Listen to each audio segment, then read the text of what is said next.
बाबा साहब पता है कौन है बाबा साहब? बाबा फरीद कौन है? आप इन बुजुर्गों से पूछें, ये जो सब बुजुर्ग लोग बैठे हैं इनसे पूछें कि जब तक पीर नहीं मिलता आदमी वली जल्दी से नहीं बनता। बाबा साहब की अभी दाढ़ी भी नहीं निकली थी चेहरे की, अभी दाढ़ी भी नहीं, पढ़ते थे गालिबन कुदूरी तक ही पड़ा था, अभी तक कुदूरी तक पड़ा था, अभी चेहरे पे दाढ़ी के बाल भी नहीं आए थे। शौक पैदा हो गया, दोस्तों ने कहा मुरीद होना मुरीद होना मुरीद। तो पहले तरीका ये था कि मुरीद ढूंढने निकलता था पीर को कि मेरा पीर कौन होगा। उसकी वजह यह है, उसकी वजह यह है कि जिसको सच्चा पीर मिल जाता है उसको अल्लाह जल्दी मिल जाता है। अगर अल्लाह मिलने की निशानी है तो क्या, जिसको पीर मिल गया सच्चा उसको अल्लाह मिल जाता है जल्दी। तो वो लोग पीर ढूंढते थे कौन पावरफुल शख्सियत है जो पहुंचा सकती है। तो बाबा साहब भी पीर ढूंढने निकले। क्या ढूंढने निकले? पीर ढूंढने निकले। मैं दूसरी तरफ नहीं जाऊंगा क्योंकि मेरी हैसियत नहीं, मैं एक तालिब इल्म हूं। मैं ये नहीं कहूंगा कि आज मुरीद ढूंढे जाते, ऐसा नहीं कहूंगा क्योंकि हो सकता किसी का दिल दुखे, तो ये बात मैं नहीं कहूंगा, मैं इसको रिजेक्ट करता हूं। लेकिन पीर ढूंढने का मिजाज था, पहले पीर ढूंढने निकलते थे। गौस पाक निकले पीर ढूंढने, गरीब नवाज निकले, मकदू में सिमना तो सिमनान से चल के पंडोवा तक आए पीर ढूंढते ढूंढते। मेरे बाबा साहब सरकार फरीद मिल्लत वद्दीन भी पीर ढूंढने निकले। ढूंढते ढूंढते हिंदुस्तान से इराक तक पहुंचे। कहां तक? इराक तक। और जब इराक पहुंचे तो वहां उस वक्त एक बहुत बड़ी हस्ती सैयदी शेख शहाबुद्दीन उमर सहरवर्दी अपनी खानका की रानाइयां सजाए बैठे थे। और ये कौन है शहाबुद्दीन उमर सहरवर्दी? गौस पाक ने इनसे कहा था शहाबुद्दीन इराक में तेरे बाद कयामत तक तुझ जैसा वली पैदा नहीं हो सकता। ये शेख शहाबुद्दीन उमर सरवर्दी आपकी खानका में पहुंचे, बहुत नाम सुना तो थे भी। शेख शहाबुद्दीन उमर सरवर्दी क्या है? उनकी अवारिफुल मुआरिफ पढ़ करके पता चलता है कि शहाबुद्दीन सरवर्दी है कि चस्ती का नाम। और फिर गौस पाक जिसके बारे में कहे कि कयामत तक तुझ जैसा वली अब इराक में पैदा नहीं होगा, तो वो शहाबुद्दीन सरवर्दी क्या होंगे? उनकी खानका में पहुंचे तो खानकाओं के अंदर खाना खिलाना बहुत महबूब अमल समझा जाता है। गौस पाक कहते हैं मैंने नेकी के दफ्तर को उलट पलट कर देखा तो मैंने खाना खिलाने से बड़ी नेकी कोई नहीं देखी। ईमान के बाद सबसे ज्यादा पसंदीदा अमल अल्लाह को क्या है? खाना खिलाना। अहले जाहिर और सूफिया में फर्क ये है कि अहले जाहिर सिर्फ खाना जानते हैं, सूफिया भूखे रह के खिलाना जानते हैं। ये भी सूफिया का तर्ज है। तो खानकाओं के अंदर और दूसरों में फर्क यही है। दूसरों का हाल ये बेचारे वो मदरसे का चंदा तक खा जाते हैं, और जो सच्चे खानकाई लोग हैं वो खुद कमा करके सूफिया को, वो सूफिया अल्लाह की मखलूक को खिलाते, वो परिंदों को तक खिलाते हैं। बहरहाल बात दूर न निकले, दस्तरखान बिछाएं। बाबा साहब रहमतुल्लाह अलैह जब वो खानका में दाखिल हुए तो दस्तरखान बिछा था। जैसे आए, आने के बाद सलाम किया। हजरत शेख शहाबुद्दीन उमर सरवर्दी ने जैसी देखा पहचान लिया। इसलिए कि कहते हैं सपूत के पांव पालने में नजर आते हैं और जौहरी जौहर को जान लेता है। सुनार के लिए सोने को परखने में कोई टाइम नहीं लगता। अल्लाह और अल्लाह वालों को अल्लाह वाले को पहचानने में कोई टाइम, जैसी नजर पड़ी समझ गए फारूक आजम का बेटा है। बाबा फरीद फारूक आजम की औलाद में से है। हजरत फारूकी है बाबा फरीदुद्दीन गंजे शकर। अल्लाह अकबर। तो बाबा फरीदुद्दीन गंजे शकर को देख करके पहचान लिया, और जब पहचान लिया उस फारूकी को, फरमाया शहजादे क्यों आए हो? का हुजूर मुरीद होने के लिए पीर ढूंढते ढूंढते यहाँ तक आया कि आपसे मुरीद हो जाऊं। वह अच्छा अभी खाने का टाइम है, बैठो। जब सब बैठे कनीज आई और उसने हाथ धुलाना शुरू किया। और जब कनीज हाथ धुला रही थी सबने हाथ धोया, छोटे छोटे पानी से सबने धुल लिया। भाई हाथ धोने के लिए पानी तो कम ही लगता है, बहुत कोई पानी की जरूरत तो ज्यादा नहीं होती। और इस्लाम भी कहता है जितना लगे उतना ही धोया करो, उससे ज्यादा पानी इस्तेमाल न किया करो। दरिया के किनारे भी वुजू करने में एहतियात यह है कि पानी ज़ाय करोगे तो क़यामत के दिन अल्लाह तुमसे सवाल करेगा। लोग ट्रकों पर, नलों पर और गाड़ियों पर आज लिख के लगा रहे पानी बचत कीजिए। मेरे नबी ने 1450 साल पहले पानी की बचत का ऐलान कर दिया। लोगों को जो 1400 साल के बाद समझ में आता है, आमिना का लाल 1450 साल पहले बयान कर दिया। अल्लाह अकबर। तो बहरहाल तो मुसलमानों को पानी की हिफाजत करना चाहिए। बहरहाल तो वो सब ने धोया। जब बाबा साहब की बारी आई, उम्र में सबसे छोटे थे, तो कनीज आखिरी में उनके पास आई। कनीज पर नजर पड़ी, बाबा साहब ने हाथ धुलना शुरू किया। 1 लोटा, 2 लोटा, 3 लोटा, लोटे पे लोटा, लोटे पे लोटा। तो वहां जितने बैठे हुए थे उनमें बहुत अहले जाहिर थे। जब किसी की कोई गलती देखते हैं तो लोग बहुत कम ज़र्फ होते हैं, हजम नहीं कर पाते। हवा के झोंके से दरख्त तो झूलने लगते, पहाड़ नहीं हिला करते। जो वाकई अल्लाह वाला होगा वो छोटे मोटे हादसे पे कोनियां नहीं मारता, अनंकियों का इशारा नहीं करता। अल्लाह वाला जानता है कि गलती इंसानों से ही हुआ करती है और अल्लाह वाले इंसानों की गलतियों पे पर्दा डाला करते हैं। अल्लाह उन्हें सिफते सत्तारी का सदका अता करता है वलियों को। अल्लाह अकबर। तो लोगों ने ठुनकियां देना शुरू किया। हैसियत देखो शहजादे की, हाथ धोना नहीं आता, इतने बड़े पीर से मुरीद होने के लिए हिंदुस्तान से इराक तक चल करके आ गए। अल्लाह अकबर। ठुनकियां होती रही, कंखियों से इशारे चलते रहे, खाना हो गया।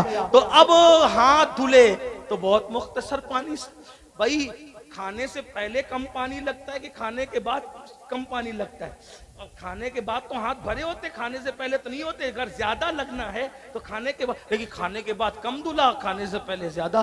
तो सब लोग हैरान थे।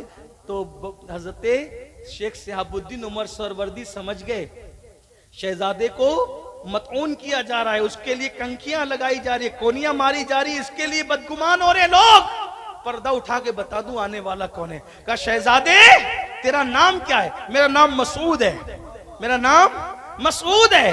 क्यों आए हो? मुरीद होने के लिए। मुरीद होने आए हो? शहजादे ये बताओ क्या तुम पढ़े लिखे नहीं? कि तालिब इल्म तो हूं। तो तुम्हें हाथ धोने के आदाब नहीं पता? ये तो पहले दूसरे दिन मदरसे में सिखा दिया जाता है या उस्ताद सिखा देता है। तुम्हें हाथ धोने के आदाब नहीं पता? इतना पानी जाया कर दिया।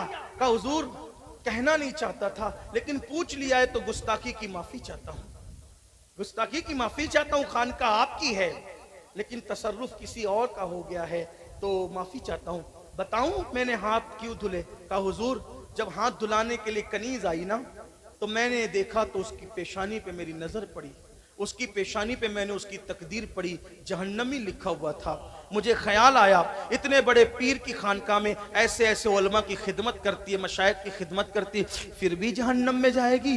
तो मुझे उस पर तरस आ गया, इतने बड़े पीर की खानका की कनीज जहन्नम में कैसे जाए? तो मैं हाथ नहीं धुल रहा था, मैं तो किसी की तकदीर धुल रहा था। वाह वाह सुभान अल्लाह। नारे तकबीर, नारे रिसालत, नारे रिसालत। निगाहे वली में वो तासीर देखी, बदलती हजारों की तकदीर। बेशक बेशक, वाह वाह। मैं तकदीर धुल रहा, जब तक धुल के चमका न दिया धोता रहा।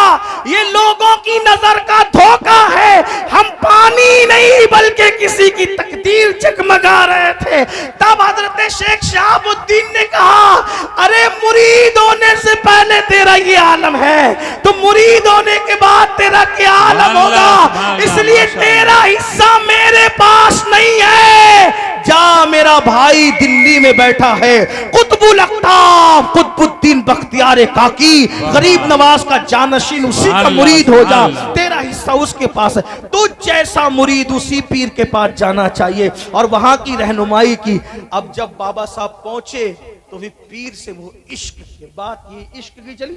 इश्क करते हो ना अपने बुजुर्गों से, मोहब्बत कर, इश्क किया। तो बाबा साहब के यहाँ पहुंच, बाबा कुतुब के यहाँ पहुंचे तो लोगों को जो पहले से पुराने थे ना, उनको थोड़ा सी यानी कि क्या कहूं उसको, जो पुराने थे उनको थोड़ी तकलीफ हो गई। हसद बुग़्ज़ वगैरह तो नहीं कह सकता क्योंकि वो पुराने मेरे बाबा कुतुब के मुरीद भी बड़े अजीम थे ना, लेकिन उनको तकलीफ हो गई। तकलीफ होती रहती है। हो गई तकलीफ क्या? ये फरीदुद्दीन, ये मसूद, ये मसूद, ये बाबा कुतुब की जबान पे मसूद मसूद मसूद मसूद मसूद फरीद मसूद फरीद मसूद ही रहता है। हम इतने चिल्ले काटे, ये किए वो किए वो किए। लोगों ने बात भी की हजरत ये फरीद से लोग जलते हैं, मसूद से लोग जलते हैं। बाबा कुतुब ने फरमाया उसको लोग जानते नहीं। ये सब लोग, तवज्जो, जुमले पे तवज्जो, ये सब आबिद लोग हैं। क्या ये जितने खानका में क्या है, बोले थक गए, क्या है? आबिद मतलब इबादत करने, ये सब आबिद लोग हैं। और मेरा फरीद आशिक है, आशिक। सुभान अल्लाह, वाह वाह, माशाअल्लाह, वाह वाह। आबिद बनना आसान है, आशिक अभी भाइयों हम आबिद ही नहीं बने और बोलते हैं हम इश्क करते हैं। अब आप कहेंगे कि आशिक कौन होता है? अब सुने, तो लोगों ने कहा ये कैसा आशिक है, तो कहा हम बता देंगे कैसा आशिक। एक दिन दिल्ली में कड़ाके की सर्दी थी, बिल्कुल सर्दी खतरनाक। अभी भी दिल्ली में सर्दी खतर, कश्मीर में जब बर्फबारी होती है उसका असर दिल्ली पर आ जाता है, बहुत जल्दी आता है, वो करीब है ना दिल्ली। अब बताओ बस्ती होने के बाद इतनी ठंडी होती है दिल्ली में, तो उस दौर में कितनी ठंडी होती होगी? कड़ाके की ठंडी थी। सरकार ने फरीद इधर आओ। जी बाबा साहब। फरमाया जाओ, मुझे आज आग तापना है, ठंडी बहुत है, आग तापना है, आग जाओ, आग लेकर आओ। और रात आधी गुजर चुकी, आज के दौर की तरह आसान नहीं। पीर ने क्या कहा? कब? आधी रात के बाद सबके दरवाजे बंद, चूल्हे बंद, खानका का की आग ठंडी। आजकल का मुरीद, मैं तो कहता हूं कि आजकल का मुरीद भी बड़ा अजीब, आप ही को कह सकता हूं। अगर पीर साहब बोले ना ऐसा कर, तो बोला अरे हजरत अभी ऐसा नहीं, ऐसा है, यानी वो पीर को समझाने लगता है। हाँ ठीक है, कोई बात नहीं, आप जानो, आपका काम जानो, लेकिन इश्क मोहब्बत किसे कहते हैं? सुने, बाबा साहब ने क्या कहा, कुतुब साहब ने, फरीद आग लाओ। आधी रात के बाद निकल गए, सोचते हैं आग कहां मिले, कहां, रोने लगे। या अल्लाह, पीर ने तलब किया और मैं न ले जा सका, मैं मुरीद किस काम का? अल्लाह से दुआ की, अल्लाह मेरी मदद कर, और पीर के इस इम्तिहान में मुझे कामयाब। बाबा फरीद के पीछे कुतुब साहब ने एक दूसरा मुरीद भेजा, चेहरे को के कपड़ा डाल के, वो पीछे आग ले लो, आग खुश हो है, आग कौन बेच रहा है? आग बेचता है कोई? कौन बेच रहा? पीछे मुड़ के देखा, आग बेचने, जी हाँ बेचेंगे, कितने में देंगे? अपनी आंख निकाल के दो, एक आंख दे दो, फिर आग ले जाओ। खुश हो गए, अल्लाह तेरा शुक्र है, बहुत सस्ती मिल गई। पीर के सामने ना फरमान बनकर तो ना जाऊंगा।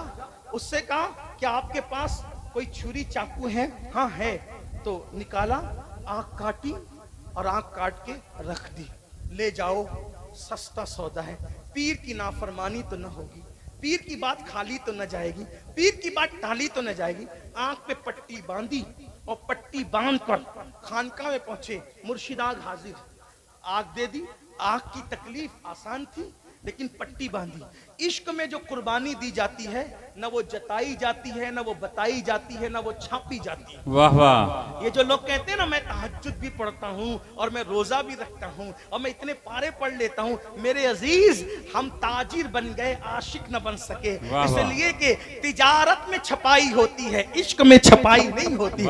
इश्क में तो छुपाई होती है, यार जाने, मैं जानूं और कोई ना जाने। वाह वाह, बहुत बेहतरीन, सुभान अल्लाह। आंख पे कपड़ा बांध लिया, किसी को खबर ना हो, अल्लाह अकबर, और फिर चले गए अपने कमरे में। मुर्शिद को आग की जरूरत क्या थी? सब लोग हैरान थे, हो क्या रहा है। बहरहाल अल्लाह अकबर, आपसे इतना पूछना चाहता हूँ मुसलमानों, बताओ, कुतुबुद्दीन बख्तियार काकी की बात को न टाली न खाली जाने दी। जो पीर की बात की इतनी इज्जत करता हो, वो अपने नबी की बात की कितनी इज्जत करता हो। और अल्लाह अकबर, उन्होंने तो आग मांगी थी, मेरे आका ने फरमाया नमाज मेरी आंखों की ठंडक है। मुसलमानों बताओ, मर के हुजूर को क्या मुंह दिखाओगे? मर के अल्लाह को क्या मुंह दिखाओगे? मर के किस मुंह से कहोगे गौसो ख्वाजा का गुलाम था, चाहने वाला था? नादान, अगर सेठ ने तुझे वार्निंग दे दी कि अगर कल नौकरी पे 6 बजे नहीं आएगा तो नौकरी से निकाल दूंगा, 10,000 रुपए की नौकरी के लिए सुबह 6 बजे उठकर भूखे प्यासे जाते हो। अल्लाह ने तुम्हें रोजाना बुलाना है 5 वक्त, कितना जाते हो? जिसने 10,000 की नौकरी दी, उसके लिए इतनी नींदें कुर्बान करते हो, इतनी चापलूसी और चम्मच गिरिया करते हो, इतना लोगों से दुश्मनियां लेते हो, लेकिन जिस अल्लाह ने सब कुछ अता किया उस अल्लाह के लिए क्या किया? बंदे बनो बंदे, याद रखना, वरना मर के पछताओगे। रसूलुल्लाह की आंखों को ठंडक नहीं पहुंचाते, मर के पछताओगे। हराम और हलाल में फर्क नहीं करते, मर के पछताओगे। हजरत कुतुबुद्दीन बख्तियार काकी जब सुबह हुई, महफिल सजी, तो आपने पूछा, फरीद आंख पे कपड़ा क्यों है बेटा, हुआ क्या? तो अब छुपाना है लेकिन झूठ भी नहीं बोलना है। क्या कहा पता है? मुर्शिद आंख आई है। क्या कहा? आंख आई है। तो मुर्शिद ने मुस्कुरा कहा, बेटे आई नहीं है, वो तो सवाई है। यानी वो जो एक थी ना, एक नहीं बल्कि वो तो सवा हो गई है। जब कपड़ा खुला तो बाबा फरीद की वो आंख बहुत बड़ी, यानी कि माथे के एतबार से बड़ी और बहुत खूबसूरत हो चुकी थी। और फिर बाबा कुतुब ने बताया, मैंने कहा था ना आशिक है, मेरी बात खाली न जाए इसकी खातिर इसने आंख काट करके दे दी। अब आप मुझे बताएं, मुर्शिद से इश्क हो जाए तो बंदा आंख काट कर मुर्शिद की बात पूरी करता है। हमने तो रसूलुल्लाह की किन बातों को माना, थोड़ा घर जाके गौर करना। और सुनने आने वालों सोचना, शादी में डीजे तुम बजाओ, ताश के पत्ते तुम खेलो, नाच गाने तुम करो, सब करने के बाद फिर कहो क्या मैं उनका उम्मती नहीं, क्या मैं उनका आशिक नहीं? ये फैसला तो क़यामत के दिन होगा। हम मक्कारी कर रहे थे या इश्क कर रहे थे? इसलिए कि इश्क वालों का हाल तो ये है कि वो आंख दे करके आग लेते हैं और हम नींद दे करके सजदा नहीं लेना चाहते, नींद दे करके कुरान की तिलावत नहीं करना चाहते। याद रखना, मोहब्बत कहना आसान है, मोहब्बत करना मुश्किल है। इसलिए मेरे अजीज, जो मोहब्बत करेगा उन्हीं के साथ उठाया जाएगा। दुआ करें अल्लाह मुझे आप सबको सच्ची मोहब्बत नसीब फरमाए। गुफ्तगू के दरमियान अगर कोई गलती हो गई तो अल्लाह ताला माफ करे। अस्तगफिरुल्लाह रब्बी इन्ना रब्बी लगफूरुर रहीम व मा अलैना इल्लल बलाग। अस्सलामु अलैकुम व रहमतुल्लाहि व बरकातुहू।